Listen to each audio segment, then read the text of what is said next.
Proverbe, chapitre 7. Mon fils, retiens mes paroles et garde avec toi mes préceptes. Observe mes préceptes et tu vivras. Garde mes enseignements comme la prunelle de tes yeux. Lis-les sur tes doigts. Écris-les sur la table de ton cœur. Dis à la sagesse, tu es ma sœur, et appelle l'intelligence ton amie, pour qu'elle te préserve de la femme étrangère, de l'étrangère qui emploie des paroles doucereuses. J'étais à la fenêtre de ma maison, et je regardais à travers mon treillis. J'aperçus parmi les stupides, je remarquai parmi les jeunes gens un garçon dépourvu de sens. Il passait dans la rue, près de l'angle où se tenait une de ces étrangères, et il se dirigeait lentement du côté de sa demeure.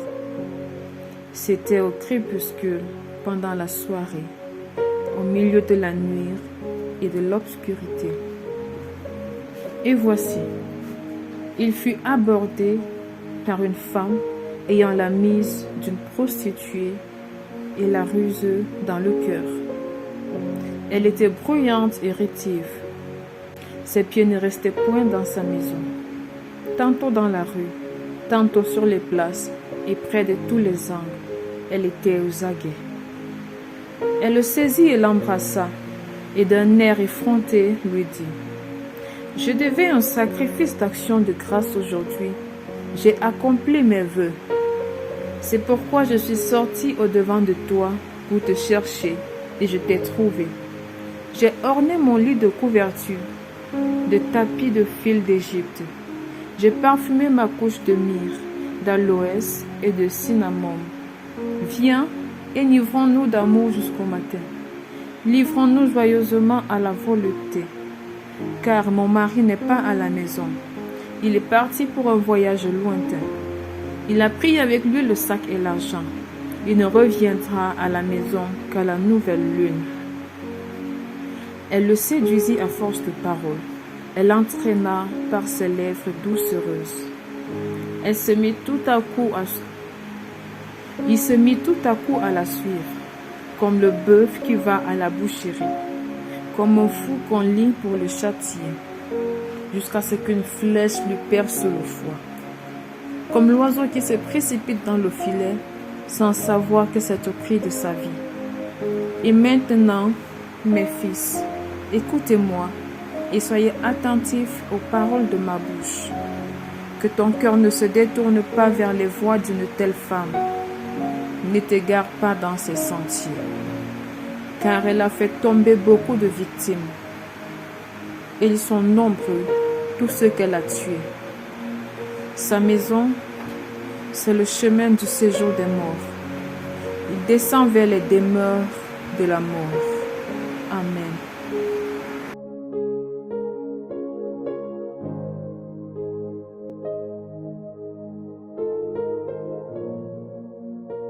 Actes des Apôtres, chapitre 25. Festus, étant arrivé dans la province, monta 3 jours après de Césarée à Jérusalem. Les principaux sacrificateurs et les principaux d'entre les Juifs lui portèrent plainte contre Paul. Ils firent des instances auprès de lui, et dans des voix hostiles, lui demandèrent comme une faveur qu'il le fît venir à Jérusalem. Ils préparaient un guet-apens pour le tuer en chemin. Festus répondit que Paul était gardé à Césarée et que lui-même devait partir sous peu. Que les principaux d'entre vous descendent avec moi, dit-il, et s'il y a quelque chose de coupable en cet homme, qu'il l'accuse. Festus ne passa que 8 à 10 jours parmi eux, puis il descendit à Césarée. Le lendemain, s'étant assis sur son tribunal, il donna l'ordre qu'on amena Paul. Quand il fut arrivé, les Juifs qui étaient venus de Jérusalem l'entourèrent et portèrent contre lui de nombreuses et graves accusations qu'il n'était pas en état de prouver. Paul entreprit sa défense en disant: Je n'ai rien fait de coupable, ni contre la loi des Juifs, ni contre le temple, ni contre César.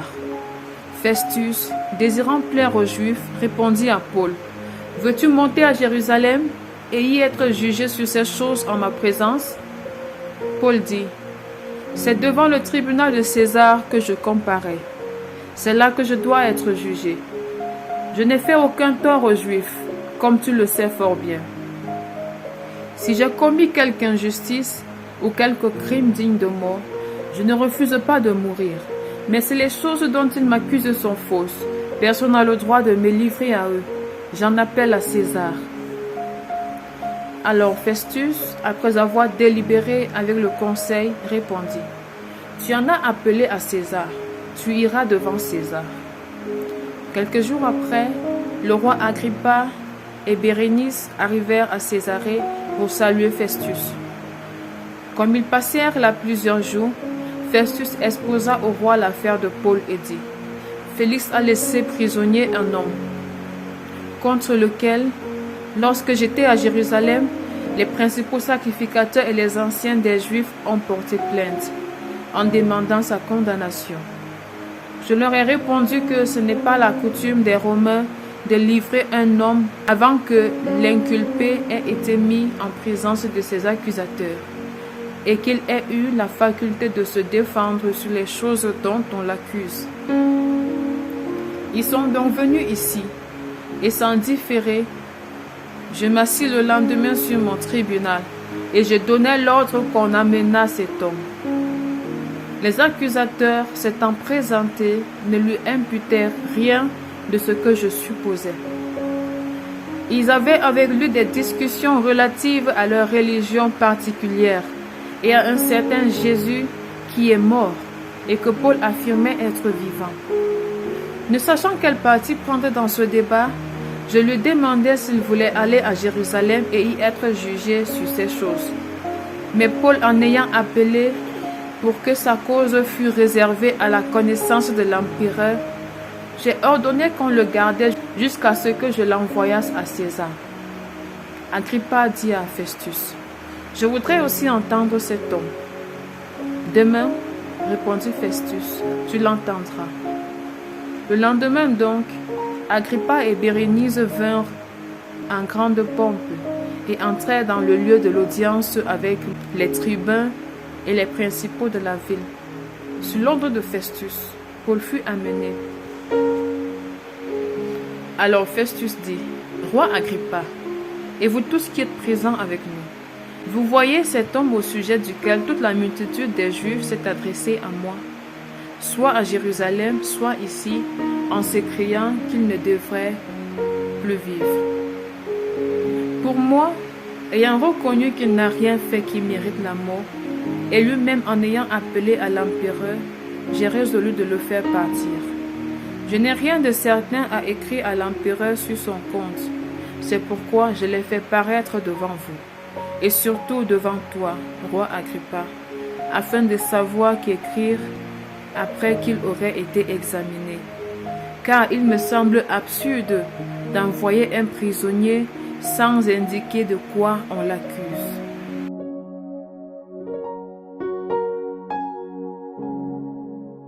Acte 2, chapitre 26. Agrippa dit à Paul, « Il t'est permis de parler pour ta défense. » Et Paul, ayant étendu la main, se justifia en ces termes. « Je m'estime heureux, roi Agrippa, d'avoir aujourd'hui à me justifier devant toi de toutes les choses dont je suis accusé par les Juifs, car tu connais parfaitement leurs coutumes et leurs discussions. Je te prie donc de m'écouter avec patience.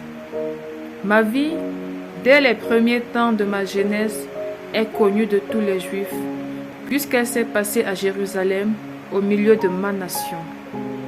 Ils savaient depuis longtemps, s'ils veulent le déclarer, que j'ai vécu pharisien, selon la secte la plus rigide de notre religion. Et maintenant, je suis mis en jugement parce que j'espère l'accomplissement de la promesse que Dieu a faite à nos pères, et à laquelle aspirent nos 12 tribus, qui servent Dieu continuellement, nuit et jour. C'est pour cette espérance, ô roi, que je suis accusé par des Juifs. Quoi? Vous semble-t-il incroyable que Dieu ressuscite des morts? Pour moi, j'avais cru devoir agir vigoureusement contre le nom de Jésus de Nazareth. C'est ce que j'ai fait à Jérusalem. J'ai jeté en prison plusieurs des saints, ayant reçu ce pouvoir des principaux sacrificateurs. Et quand on les mettait à mort, je joignais mon suffrage à celui des autres. Je les ai souvent châtiés dans toutes les synagogues et je les forçais à blasphémer. Dans mes excès de fureur contre eux, je les persécutais même jusque dans les villes étrangères. C'est dans ce but que je me rendis à Damas avec l'autorisation et la permission des principaux sacrificateurs vers le milieu du jour. Ô roi, je vis un chemin resplendir autour de moi et de mes compagnons, une lumière venant du ciel, et dont l'éclat surpassait celui du soleil. Nous tombâmes tous par terre, et j'entendis une voix qui me disait en langue hébraïque, « Saul, Saul, pourquoi me persécutes-tu? Il te serait dur de regimber contre les aiguillons. » Je répondis, « Qui es-tu, Seigneur? » Et le Seigneur dit, « Je suis Jésus que tu persécutes. Mais lève-toi et tiens-toi sur tes pieds, car je te suis apparu pour t'établir ministre et témoin des choses que tu as vues et de celles pour lesquelles je t'apparaîtrai.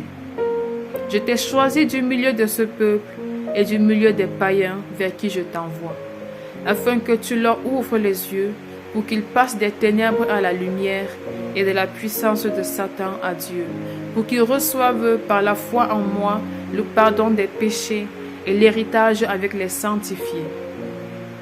En conséquence, roi Agrippa, je n'ai point résisté à la vision céleste. À ceux de Damas d'abord, puis à Jérusalem, dans toute la Judée et chez les païens. J'ai prêché la repentance et la conversion à Dieu, avec la pratique d'œuvres dignes de la repentance.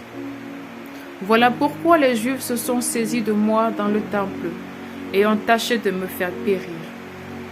Mais grâce au secours de Dieu, j'ai subsisté jusqu'à ce jour, rendant témoignage devant les petits et les grands, sans m'écarter en rien de ce que les prophètes et Moïse ont déclaré devoir arriver. Savoir que le Christ souffrirait et que ressuscité le premier d'entre les morts, il annoncerait la lumière au peuple et aux nations.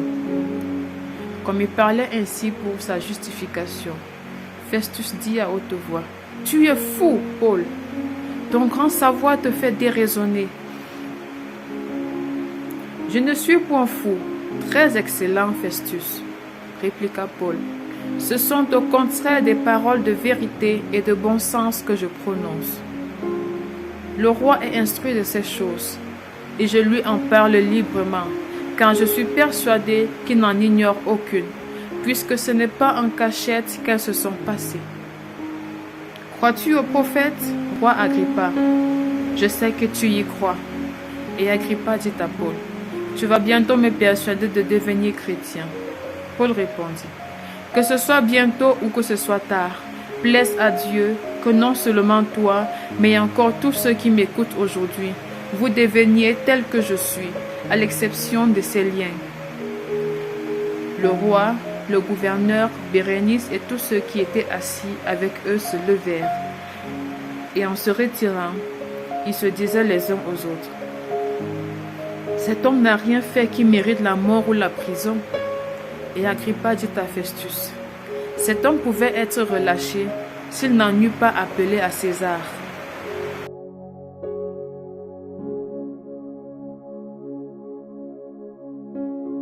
Actes chapitre 27. Lorsqu'il fut décidé que nous nous embarquerions pour l'Italie, on remit Paul et quelques autres prisonniers à un centenier de la cohorte Auguste nommé Julius. Nous montâmes sur un navire d'Adramite qui devait côtoyer l'Asie, et nous partîmes, ayant avec nous Aristarque, macédonien de Thessalonique. Le jour suivant, nous abordâmes à Sidon, et Julius, qui traitait Paul avec bienveillance, lui permit d'aller chez ses amis et de recevoir leurs soins. Partis de là, nous longeâmes l'île de Chypre parce que les vents étaient contraires. Après avoir traversé la mer qui baigne la Cilicie et la Pamphylie, nous arrivâmes à Myra en Lycie. Et là, le centenier, ayant trouvé un navire d'Alexandrie qui allait en Italie, nous y fit monter. Pendant plusieurs jours, nous naviguâmes lentement, et ce ne fut pas sans difficulté que nous atteignîmes la hauteur des Cnides, où le vent ne nous permit pas d'aborder. Nous passâmes au-dessous de l'île de Crète, du côté de Salmone. Nous la côtoyâmes avec peine, et nous arrivâmes à un lieu nommé Beauport, près duquel était la ville de Lasée.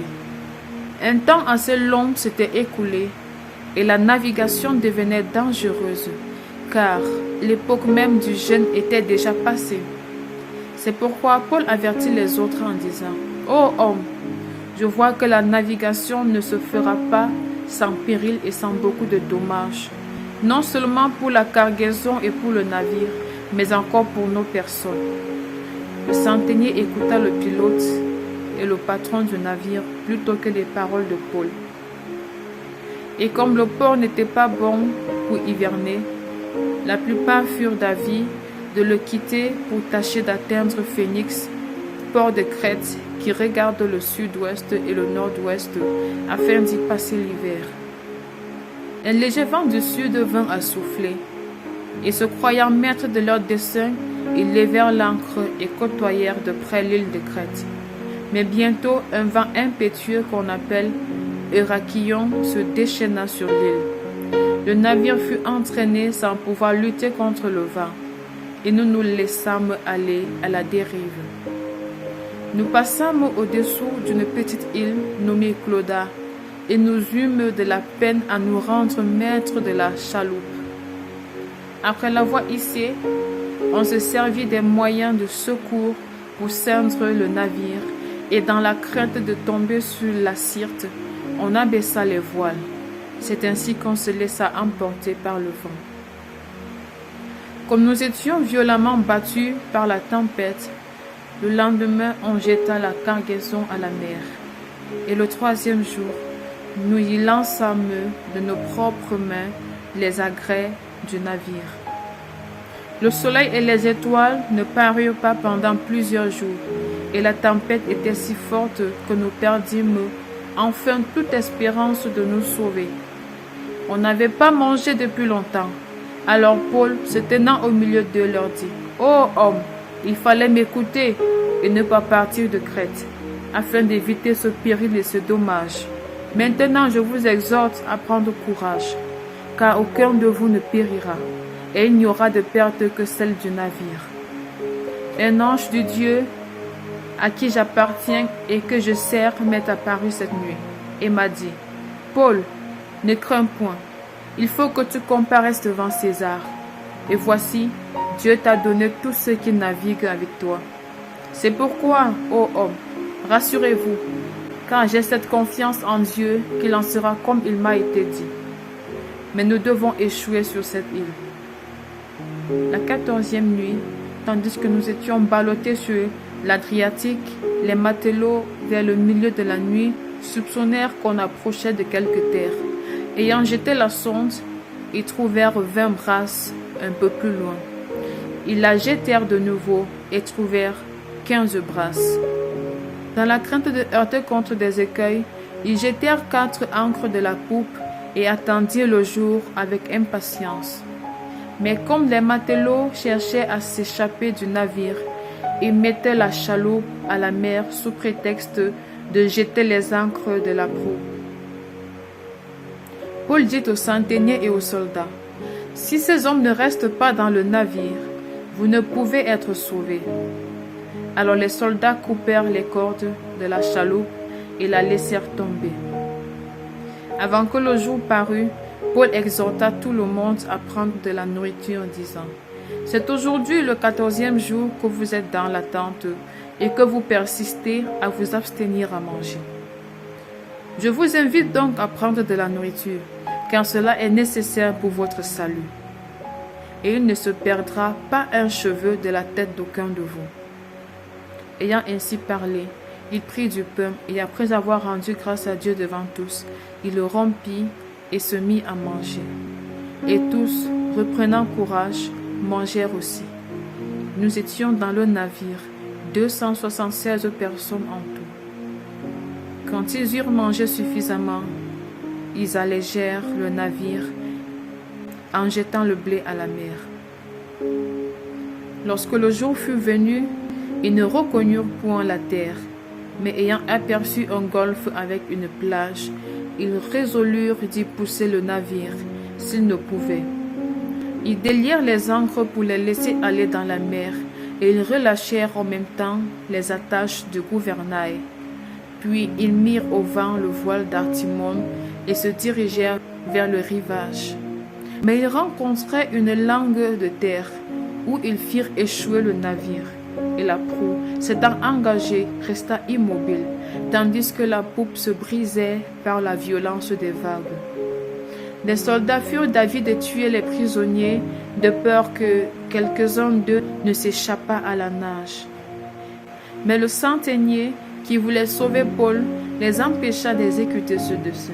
Il ordonna à ceux qui savaient nager de se jeter les premiers dans l'eau pour gagner la terre, et aux autres de se mettre sur des planches ou sur des débris de navires. Et ainsi, tous parvinrent à terre sains et saufs.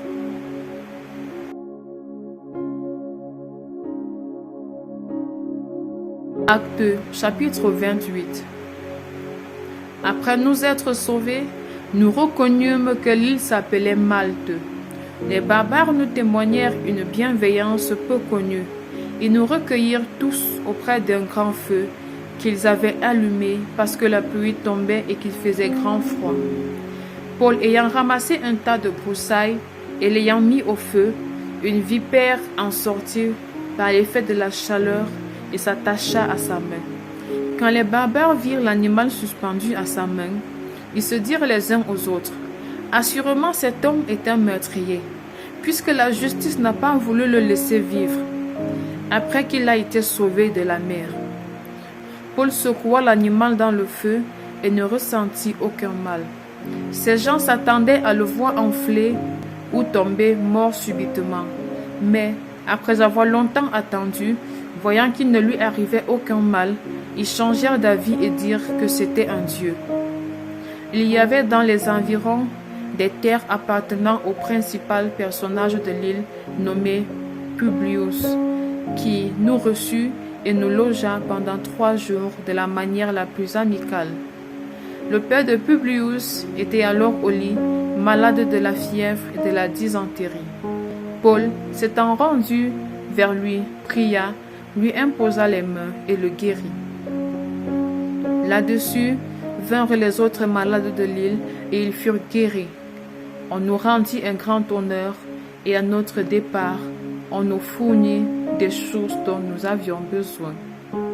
Après un séjour de 3 mois, nous nous embarquâmes sur un navire d'Alexandrie qui avait passé l'hiver dans l'île et qui portait pour enseigne les Diossures. Ayant abordé la Syracuse, nous y restâmes 3 jours. De là, en suivant la côte, nous atteignîmes Régio, et le vent du midi s'étant levé le lendemain, nous fîmes en 2 jours le trajet jusqu'à Bruxelles, où nous trouvâmes des frères qui nous prièrent de passer 7 jours avec eux. Et c'est ainsi que nous allâmes à Rome. De Rome vinrent à notre rencontre jusqu'au forum d'Appius et aux 3 taverneux, les frères qui avaient entendu parler de nous. Paul, en les voyant, rendit grâce à Dieu et prit courage. Lorsque nous fûmes arrivés à Rome, on permit à Paul de demeurer en son particulier avec un soldat qui les gardait. Au bout de 3 jours, Paul convoqua les principaux des Juifs, et quand ils furent réunis, il leur adressa ces paroles. « Hommes frères, sans avoir rien fait contre le peuple ni contre les coutumes de nos pères, j'ai été mis en prison à Jérusalem et livré et là entre les mains des Romains. Après m'avoir interrogé, ils voulaient me relâcher parce qu'il n'y avait en moi rien qui méritât la mort. Mais les Juifs s'y opposèrent et j'ai été forcé d'en appeler à César, n'ayant du reste aucun dessein d'accuser ma nation. Voilà pourquoi j'ai demandé à vous voir et à vous parler, car c'est à cause de l'espérance d'Israël que je porte cette chaîne. Ils lui répondirent: nous n'avons reçu de Judée aucune lettre à ton sujet, et il n'est venu aucun frère qui ait rapporté ou dit du mal de toi. Mais nous voudrions apprendre de toi ce que tu penses, car nous savons que cette secte rencontre partout de l'opposition. Ils lui fixèrent un jour, et plusieurs vinrent le trouver dans son logis. Paul leur annonça le royaume de Dieu en rendant témoignage et en cherchant par la loi de Moïse et par les prophètes à les persuader de ce qui concerne Jésus. L'entretien dura depuis le matin jusqu'au soir. Les uns furent persuadés par ce qu'ils disaient et les autres ne crurent point. Comme ils se retiraient en désaccord, Paul n'ajouta que ces mots: c'est avec raison que le Saint-Esprit, parlant à vos pères par les prophètes Ésaïe, a dit: va vers ce peuple et dis: vous entendrez de vos oreilles et vous ne comprendrez point. Vous regarderez de vos yeux et vous ne verrez point.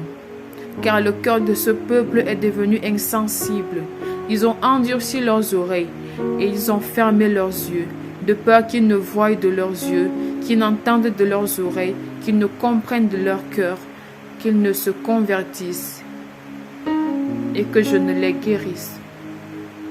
Sachez donc que ce salut de Dieu a été envoyé aux païens et qu'ils l'écouteront. Lorsqu'il eut dit cela, les Juifs s'en allèrent, discutant vivement entre eux. Paul demeura 2 ans entiers dans une maison qu'il avait louée. Il recevait tous ceux qui venaient le voir, prêchant le royaume de Dieu et enseignant ce qui concernait le Seigneur Jésus-Christ en toute liberté et sans obstacle. Amen.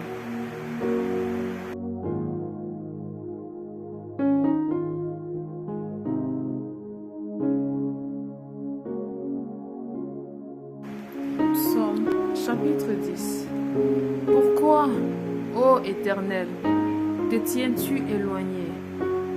Pourquoi te caches-tu au temps de la détresse? Le méchant dans son orgueil poursuit les malheureux.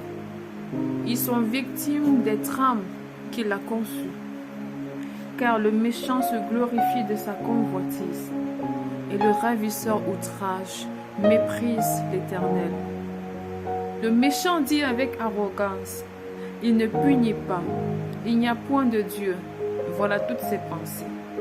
Ses voies réussissent en tout temps. Tes jugements sont trop élevés pour l'atteindre. Il souffle comme tous ses adversaires. Il souffle contre tous ses adversaires. Il dit en son cœur: je ne chancelle pas, je suis pour toujours à l'abri du malheur. Sa bouche est pleine de malédictions, de tromperie et de fraude. Il y a sous sa langue de la malice et de l'iniquité. Il se tient en embuscade près des villages. Il assassine l'innocent dans les lieux écartés. Ses yeux épient le méchant. Il est aux aguets dans sa retraite, comme le lion dans sa tanière. Il est aux aguets pour surprendre le malheureux. Il le surprend et l'attire dans son filet. Il se courbe, il se baisse, et les misérables tombent dans ses griffes. Il dit en son cœur: Dieu oublie, il cache sa face, il ne regarde jamais. Lève-toi, Éternel, ô Dieu, lève ta main, n'oublie pas les malheureux. Pourquoi le méchant méprise-t-il Dieu? Pourquoi dit-il en son cœur: tu ne punis pas?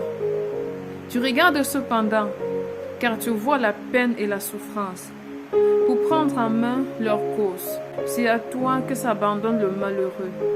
C'est toi qui viens en aide à l'orphelin. Brise le bras du méchant, punis ses iniquités et qu'il disparaisse à tes yeux. L'Éternel est roi à toujours et à perpétuité. Les nations sont exterminées de son pays.